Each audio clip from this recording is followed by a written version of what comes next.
Hola, yo soy Juan y esto es Clases con Juan. Y el día de hoy vamos a empezar con una nueva sección que se llama 5 preguntas típicas de la prueba ICFES Saber 11. Vamos a tener 5 preguntas de cada una de las materias evaluadas para que ustedes tengan un buen contexto de cómo pregunta el ICFES y qué es lo que usualmente pregunta, según mi criterio. Estas preguntas fueron construidas por Clases con Juan y algunas van a ser tomadas del ICFES Saber 11. Entonces, comencemos. Pregunta número 1. En el año 2017, el alcalde de Bucaramanga recibió numerosas críticas tras haber declarado: se vinieron todos los limoneros de Venezuela para acá y crece la prostitución y los desocupados. ¿Cuál de las siguientes opciones describe de manera adecuada una consecuencia de este tipo de declaraciones? Veamos las opciones. Opción A. Se desconoce el hecho de que los migrantes que ejercen la prostitución y piden limosna no son únicamente venezolanos. Opción B. Legitima el rechazo y promueve la xenofobia hacia los venezolanos. Opción C. Omite otras actividades ilícitas que son desarrolladas por los migrantes venezolanos. Opción D. Desconoce que en Venezuela existen colombianos que también ejercen la prostitución y piden limosna. Entonces la cuestión aquí es clara. Lo que al ICFES le interesa, digámoslo así, es que nosotros sepamos identificar cuáles son esos discursos que legitiman la discriminación. Entonces tenemos que partir de lo siguiente: el alcalde es una figura pública, no es Pablo, no es Pedro, no es Juan, es el alcalde de Bucaramanga. Y como tal, cualquier discurso que él vaya a dar va a tener impacto sobre los habitantes de esta ciudad. Primero, el discurso es xenofóbico. ¿Por qué? Porque está asumiendo o está reproduciendo algunos estereotipos que se tienen contra las personas de esta nacionalidad. Y en ese orden de ideas, la opción correcta sería B. ¿Por qué? Porque le está legitimando el rechazo hacia esta población. Vamos con la segunda pregunta. El 25 de agosto de 1954, durante la Asamblea Nacional Constituyente, ANAC, Esmeralda Arboleda realizó la siguiente intervención: nosotras estamos seguras de que vosotros, honorables diputados, estaréis a la altura de vuestra gran misión histórica y consagraréis para la mujer de vuestra patria el derecho de plena ciudadanía. Todos sabéis que en el martirio de Colombia la mujer sufrió la tragedia de la destrucción de su hogar, la pérdida de sus seres queridos, de los abandonos y de la persecución. Con el desgarramiento de su propia vida, aprendió a amar la paz como el mejor de los dones y clama por ella desde todos los ámbitos de la patria. ¿Con cuál de los siguientes eventos históricos tiene relación esta intervención? Veamos las opciones.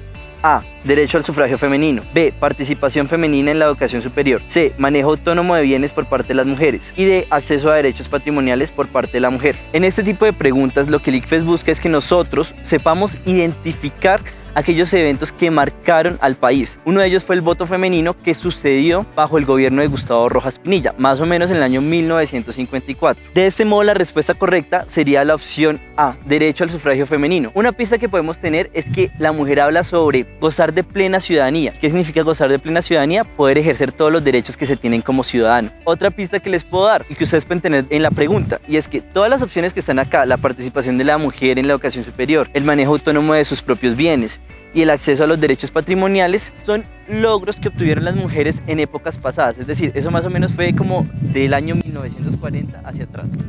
Vamos con la pregunta número 3. El artículo 374 de la Constitución Política de Colombia establece qué procesos pueden realizar reformas constitucionales. ¿Cuál de los siguientes instituciones o mecanismos no puede reformar la Constitución? Veamos las opciones. A. El Congreso. B. La Asamblea Nacional Constituyente. C. La Corte Constitucional. D. El referéndum. Con este tipo de pregunta, lo que el ICFES busca es que nosotros podamos ejercer nuestra ciudadanía de manera plena. ¿Y cómo se hace esto? Conociendo los mecanismos de participación, conociendo los mecanismos de protección y en general conociendo la Constitución. Entonces vamos a ver cuáles de estas opciones son y cuáles no son. Miremos, opción A, el Congreso. Esta no es la opción correcta. El Congreso sí puede modificar la Constitución. Allá se realizan actos legislativos y se pasan procesos de ley. Opción B, la Asamblea Nacional Constituyente. La Asamblea Nacional Constituyente puede modificar y cambiar la Constitución. Un ejemplo de ello fue en el año 1991, cuando después de muchos conflictos, varios sectores de la sociedad se reunieron y generaron la Constitución que actualmente tenemos en el país, y en ello participó la Asamblea Nacional Constituyente del año 91. Entonces, no es la opción correcta.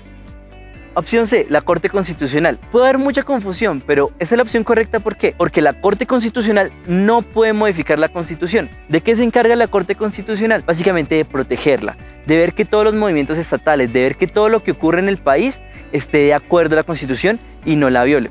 Opción D, el referendo. El referendo es un mecanismo de participación con el que contamos los colombianos y puede ser convocado por el presidente o por firmas. Y el referendo claramente sí puede modificar la Constitución. Vamos con la pregunta número 4. La siguiente caricatura fue publicada en el año 1962 en el diario surafricano Die Vaderland. y presenta al tío Sam, los dirigentes de Cuba y la Unión Soviética, Fidel Castro y Nikita Khrushchev, durante lo que se conoció como la crisis de los misiles en Cuba de 1962. ¿Con cuál de los siguientes conflictos está más relacionada la caricatura de Tam? A. Revolución cubana. B. Guerra de la Triple Alianza. C. Guerra Fría. D. Guerra del Pacífico. Con este tipo de preguntas, lo que al ICFES le interesa es que nosotros conozcamos los eventos históricos que fueron importantes o que fueron de gran importancia a nivel mundial, principalmente en la historia de Occidente. Entonces vamos a ver las opciones. A. Revolución cubana. La Revolución cubana tiene cierta relación porque así llegó Fidel Castro al poder. Sin embargo, no es la opción correcta. ¿Por qué? Porque es que no solamente en la caricatura está Cuba, también está Estados Unidos y una figura icónica que es el tío Sam, y también está el dirigente de Rusia que es Nikita Khrushchev. Entonces no es la opción correcta. B. Guerra de la Triple Alianza. La Guerra de la Triple Alianza no tiene relación porque fue algo que se llevó a cabo más o menos a mediados finales del año 1800, y fue un conflicto bélico que se llevó entre Brasil, Argentina y Uruguay contra Paraguay. Opción C, Guerra Fría. Esa es la respuesta correcta. ¿Por qué? Porque esta fue la guerra que se inició después del fin de la Segunda Guerra Mundial, más o menos en 1945, y finalizó en 1991 con la caída del muro de Berlín y la disolución de la Unión Soviética. Finalmente, la opción D, la Guerra del Pacífico. Puede que no sepamos de historia, puede ser. Sin embargo, nunca podríamos escoger esta opción. ¿Por qué? Porque Cuba no queda en el Pacífico. Sin embargo, les voy a contar en pocas palabras que la Guerra del Pacífico fue un conflicto bélico que sucedió entre Bolivia y Perú contra Chile, también más o menos a finales de los años 1800. Pregunta número 5. En una región de Colombia, una organización estatal promueve proyectos de agricultura para la reintegración de campesinos desplazados. Con este objetivo, se propone la utilización de unos terrenos que forman parte de un ecosistema de humedal. Una organización ambientalista rechaza esta decisión porque afectará a este ecosistema. Sobre lo que buscan cada una de las organizaciones mencionadas, se puede afirmar que, veamos las opciones. A. Es semejante porque las dos buscan el aprovechamiento económico del humedal para el bienestar de los campesinos. B. Es semejante porque las dos buscan defender a toda costa las riquezas naturales de la región. C. Es diferente porque una defiende el ecosistema, aunque esto signifique no poder dar tierras a los campesinos, y la otra quiere ayudarlos, aunque se dañe el ecosistema. Y D. Es diferente porque una busca que los campesinos se asienten y trabajen en otra región, y la otra busca que se preserve el ecosistema del humedal. Con este tipo de preguntas, lo que el ICFES busca es que nosotros seamos capaces de identificar dos actores en un conflicto, y también seamos capaces de identificar algo que se llama multiperspectivismo, es decir, entender las diferentes perspectivas que existen en un problema. Vamos a ver cuál sería la opción correcta. Bueno, primero estamos hablando de que hay un grupo de personas que hacen parte de una organización que quieren que los campesinos se instalen en un territorio y entran en conflicto con otro grupo de personas de otra organización que quieren preservar el ecosistema que se encuentra en este territorio. Entonces, claramente sus puntos de vista son distintos. Entonces la opción A y la opción B quedan descartadas. Quedan la opción C y la opción D. Y la opción correcta es la opción C. ¿Por qué? Porque, como ya lo dije, una quiere que se le dé terreno a los campesinos, aunque esto implique dañar un ecosistema, y la otra quiere que se conserve ese ecosistema, aunque esto implique que los campesinos no puedan instalarse ahí. Veamos qué dice la opción D y entendámosla, que es la otra que nos queda. Es diferente porque una busca que los campesinos se asienten y trabajen en otra región, y la otra busca que se preserve el ecosistema del humedal. Claramente esta no es la opción correcta porque nos está diciendo lo mismo. Dice, uno quiere que los campesinos se asienten en otro lado y la otra quiere que se conserve el ecosistema. Estos dos puntos de vista serían complementarios. Y bueno, esto fue todo por hoy. Esperamos que este video les haya sido de mucha ayuda. Si conocen a alguien que vaya a presentar la prueba este 25 de febrero, compartan el video. Por favor, suscríbanse a nuestro canal, denle like si les gustó y síganos en nuestras redes sociales, Facebook, Twitter e Instagram. Nos vemos en una próxima. Chao.